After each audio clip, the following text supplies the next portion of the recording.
Magandang umaga po sa inyong lahat o gabi man sa lahat, sa followers ni Tatay Narciso.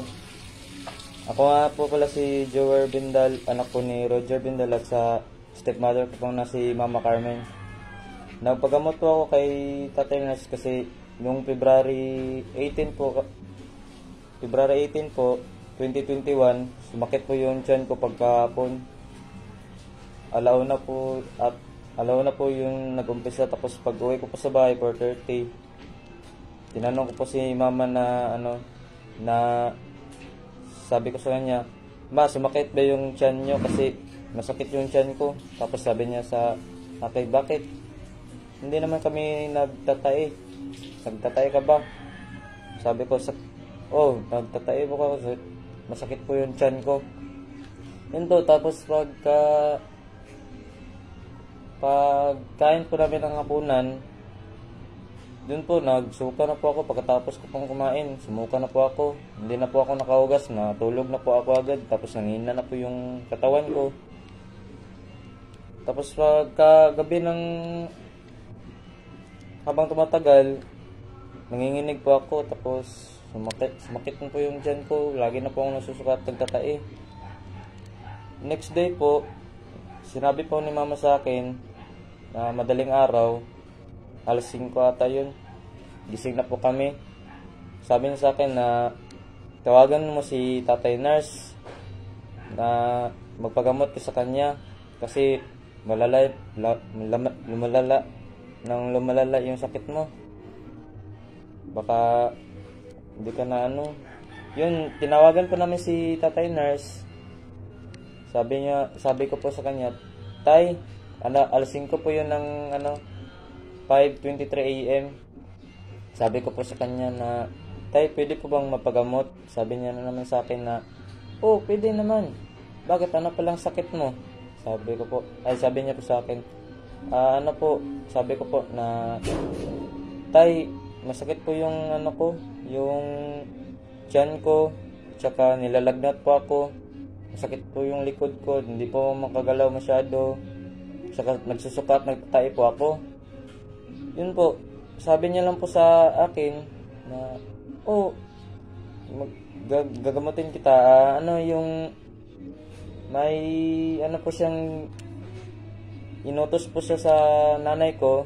Po yun, dahon po, yung udlot ng dahon at saka 5 piraso daw po na dahon.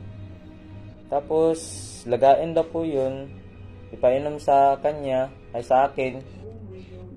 Mainit pa, gawing tsaa o tea. Yun, at saka limonsito, kalamansi. Mag-inom daw ako nun ng 3 sa umaga, 3 sa tanghali at saka sa gabi bago kumain. Tapos yung yung suka at saka asin, palagi po akong sinusuob ni mama kasi sabi ni Tatay Nurse. Yun po, palagi lang, hanggang sa patuloy lang po yung pususuka at pagtatay ko. Hanggang sa February 22, tumawag po si Tatay Nurse na sabi niya po sa akin sabi niya po kay mama na baka papunta na sa COVID, sintomas na po yan ng COVID. Tapos sa tulong ni Jesus Christ, sa gabay niya po, yung February 22, 2021, sabi niya po kay mama ko na yung sakit ko raw po, amoeba. Yung pagsusuka at pagtatae ay amoeba raw po yun. Sinabi niya kay mama na magbili daw si mama ng Flagyl. Tapos wala naman pong Flagyl dito. Binili na lang po ni mama Metronidazole. Kasi yun po yung gamot sa pagsusuka daw at pagtatae. Yun po, tsaka nagbili rin po si mama ng Lipton na tea. Yun po, inaraw-araw pong pag-inom. Nakainom na po ako nun. Hapon na po yun. Nakatayo na po ako. Binilit ko pong tumayo para kasi mahirap po yung buhay. mahaba po yung buhay ko. Bata pa po ako. Marami pa po akong gagawin. May tulungan ko pa yung mga magulang ko. Yun po. Tumawag po si Tatay Nars noon. Sabi niya sa akin, "Oh, buti nga nakatayo ka na." Sabi niya sa akin. Tapos sabi ko po, "Opo tay, pinilit ko pang makatayo kasi marami pa akong gagawin sa buhay." Yun po. Tapos sabi niya po sa akin na yung iba nga baka sa sakit na amoeba, mga 3 days lang po, bumigay na. Buti nga ikaw nakaabot. Gumaling pa ako, mga 7 days ata, hindi na po umabot ng 13 days. Dalangin lang po akong dalangin sa Panginoon. Yun po, hindi po ako nawala ng pag-asa. Sa mga nakakarinig po nito, wag lang po kayong hindi po ito pilitan. Kusa po to. Nasa sa inyo lang po yan kung maniwala man kayo o hindi. Kasi si Tatay Nars ay tunay to. Ito po yung patunay na tunay nga po siyang talagang ginamit ni Jesus Christ. Na siya po yung ginamit na kasangkapan upang ipahayag sa tao ang mga maling paniniwala nila. At saka ipahayag ni Tatay Nars ang tunay na paniniwala. Kasi ang kailangan lang naman po ni Diyos Ama sa tao ay may pagbabago ka at pagsisisi at may paniniwala na tunay. Yun po, napapasalamat po ako na maraming sobra kay Tatay Nars. Hindi ko po sukat akalain na gagaling pa po ako. Kasi mahirap daw po yung nasakit na yun. Makakamatay po kasi pag hindi po yun nagapan, kakainin po yung utak daw. Kasi masakit po yung dito ko nun. Yun po kasi yung sintomas ng amoeba rin po.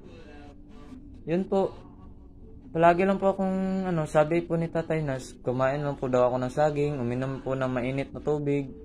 Palagi lang po uminom ng tubig. Kasi tuwing susuka, kailangan mo inom ng tubig. Yan, para may laman daw po yung tiyan ko. Yun.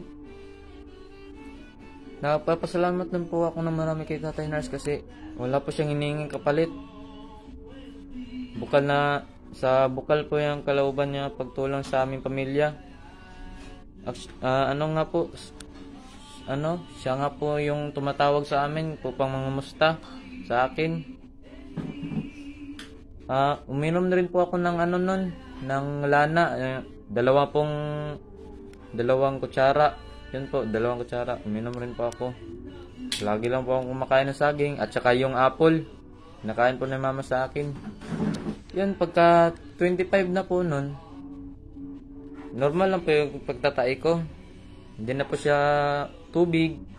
Parang pag magtatay ako, parang tubig. Pero pag 25 na po, normal na po yung pagtatay ko. At saka hindi na po ako sumusuka. Wala na po yung sakit ng tiyan. Yun po, nagpapasalamat lang po talaga ng marami kay Tatay Nars kasi kung wala po siya, wala rin po ako ngayon dito. At hindi dahil sa kanya, yung pamilya namin ay hindi mamuhay ng tahimik at hindi peaceful.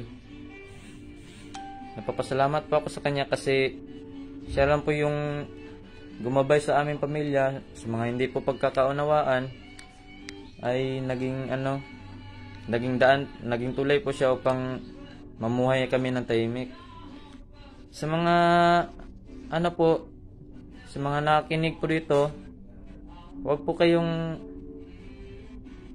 hindi po natin ipilit yung sarili natin kung maniwala man tayo o hindi.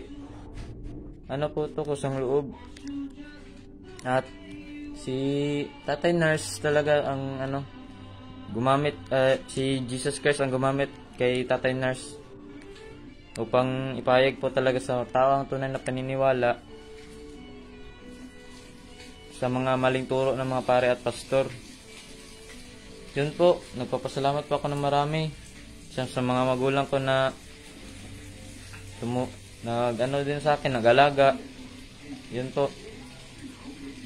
Wala na po ako ngayon sa harapan nyo kung hindi dahil kay Tatay Nurse. Kasi po, hindi po madali yung sakit na amoeba. Yun lang po at maraming salamat sa lahat.